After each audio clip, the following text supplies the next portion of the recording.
Can a potential longshoreman strike destroy the American economy? Let's check it out. So ports along the east and Gulf coasts are on the verge of a dock workers strike that could slam the U.S. Just a month before the election. The International Longshoremen's Association leader, his name is Harold Daggett, he says he's willing to push the economy past its breaking point if the U.S. Maritime Alliance doesn't agree to substantial wage hikes, up to 80% over several years, and safeguards against automation. For more on how this stalemate could play out in the next few days, let's welcome Congressman Jeff Van Drew from the House Transport. I just say a raise of 80% over a few years, that will be amazing. I mean, if a person is making average $40,000 and they start making, by the time, let's say the contract is of 5 years or 6 years, from 40,000 to starting off at 70,000, that is damn good. So that could possibly mean that the dock workers have not been getting their pay or their proper pay for a long time. Because I heard that the last time that dock workers strike was 47 years ago. So this has possibly been brewing for a long time. And Infrastructure Committee. And more importantly, to this point, he is from New Jersey, which is going to be hit hard if there is a strike. I should say, Congressman, right off the bat, we are getting confirmation from some sources at the Port Authority of New Jersey and New York that they are planning for picketing throughout the port complex. Now, some folks are taking that as an indication that there definitely will be a strike. What say you? Well, I hope there isn't. I mean, nothing's definite in this world. So let's really, get into it and let's try to straighten this thing out. It's a big deal. And you said some of the numbers before. Yeah. $4.5 billion per day in affecting our economy. And we don't want to go back. I mean, we've already still have some supply chain problems. This will really exacerbate supply chain problems, can exacerbate food shortages. Also, a lot of these supplies for automobiles, a lot of the parts for automobiles go through these ports. This is a real big deal. Okay, yes, all right. You can talk about food shortages and stuff like that, but forget about automobiles. Automobiles is already too damn high. Your boy wants to buy a car, but these people want too much dang on money. I want to buy a Hyundai Sonata, which 5-6 years ago was under $20,000. You're going to buy a brand new one for like $17,000, $18,000. Now they talking about they want damn near $30,000 for a car that possibly can be stolen. Nah, I don't got time for that. Now, and this is important. Mr. Daggett is a very shrewd negotiator. He, again, is the head of the Longshoremen's Union. He's been at it for a while. I think he's actually a third-generation longshoreman, so he knows the business well. The strike is timed to start on Tuesday. Tuesday is the day of the vice presidential debate. Tim Walz, if there is a strike, Tim Walz is going to be asked about that undeniably, and he's going to have a little egg in his face, right?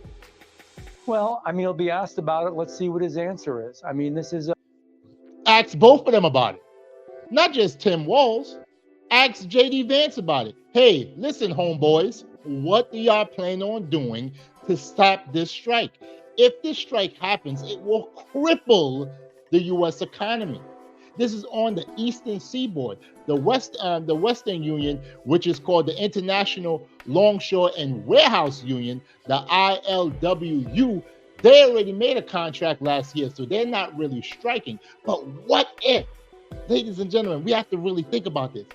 What if those brothers say, you know what, we're going to shut the whole country down? Can you imagine the chaos that would happen? This is already going to cause chaos because 50% of the things that America needs goes through the ports. So we have to be really serious, and it's happening soon.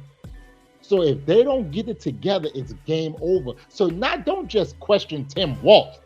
I'm telling you, Fox can always be biased, but Fox, MSNBC, CNN, they always biased to their candidates. So, but they, how they are. But ask both of them, what do you plan on doing so that if this strike happens on October 1st, that it can only last a few days. Because I'm telling you, if it lasts a month or 2 months, America will be crippled. We will go into a definite recession. Hey everybody, how you doing? This is just a short break. I'd like to thank you for watching this video up to this point. I want you, please, if you find the video interesting, to like the video. Thank you so much. If you're not subscribed to this channel, please subscribe. That really helps me out. I'm trying to grow and I'm trying to get out of small YouTube jail. I can only do that with your help. I really appreciate you guys. I love you guys. Thank you so much. Let's get back to the video. This is something you have to really think through. I always support workers, whether they're union or non-union. However, this is a case where it affects lots of other workers within the country and people and families and working families. So this requires presidential leadership. You know what this is all about? This is about presidential leadership. The president, not Taft-Hartley, he shouldn't invoke that, but he should get in there and really say, come on, let's straighten this out, bang some heads together, work this thing through, make sure the workers get what they need, but also make sure the country gets what it needs in supplies. This is a really important time, and I don't think we're going to see that leadership. We haven't seen it all along. We haven't seen it with foreign affairs. We haven't seen it with the wall, with the border. We haven't seen it with a bunch of stuff. I don't know why we suddenly see it here. I actually hope that we do. I agree 100%. The presidential, we don't even know where Sleepy Joe is. We do not know. Okay, he could be resting at home. Chill. We do not know. And we need presidential leadership right now. We need Uncle Joe Biden to come through and say, hey, listen, come to the table, come to my office, let's sit down, let's hash this out. Because if we don't get it hashed out, America could be crippled for a little while. All right.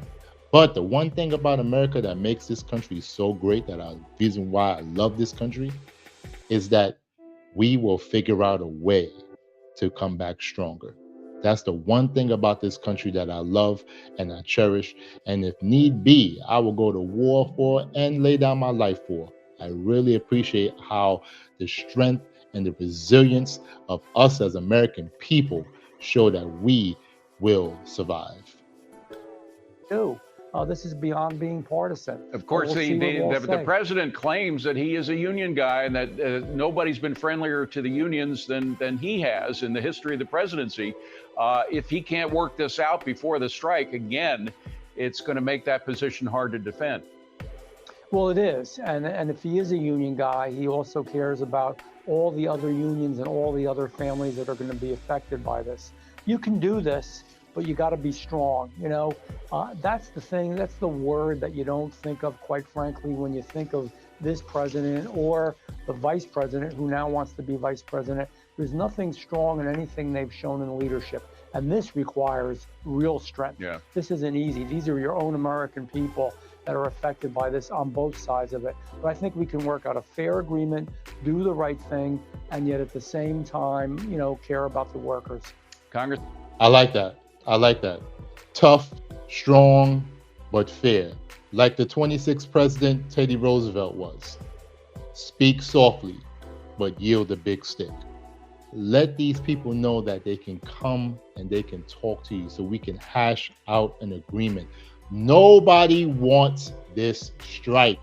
This will cause chaos. President Biden, you need to do something about it. Vice President Harris, you need to do something about it. Former President Trump, you need to do something about it as well. Talk to these people and let them know that you will hash out an agreement so that this does not cripple the country. If this does, it will be chaos because so many things goes through the ports and so many people are relied on those goods. We need to really think about this, guys.